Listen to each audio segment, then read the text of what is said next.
Am I the asshole for refusing to give my college savings to my uncle after he spent his own kids' funds on a failed investment? I 18M just graduated high school and I'm heading to college in the fall. Since I was 14, I've worked part-time jobs, first working retail, then doing freelance video editing and graphic design. On top of that, my granddad left me a small educational trust when he passed away 4 years ago. Combined with my savings, I have just enough to cover my tuition, dorm, and living expenses without taking on massive student debt. Here's where the drama starts. My uncle Dave, for 2M, has always been the entrepreneur of the family, meaning he jumps from one get-rich-quick scheme to another. 2 years ago, he convinced my aunt to let him tap into their two kids' 15M, 3F college funds to invest in a can't-lose crypto real estate venture. You can guess how that ended. He lost roughly 80% of the money. Last weekend, my parents hosted a family Sunday dinner. Out of nowhere, Dave brought up the topic of college funds.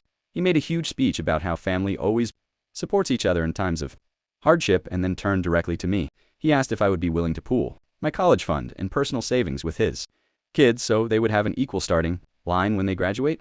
He claimed that since I'm working freelance, I don't even really need a traditional degree to succeed, whereas his kids will need the financial boost.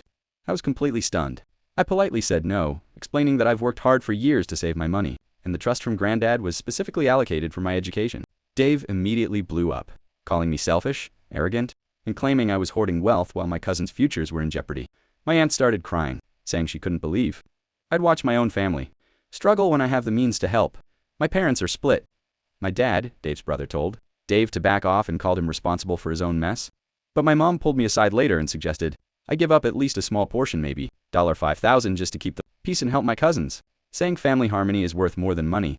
Now my uncle's side of the family is blowing up my phone, telling me I'm ruining the family dynamic before I even leave for college. I love my cousins, but I don't feel I should sacrifice my financial security because my uncle gambled away theirs. Am I the asshole?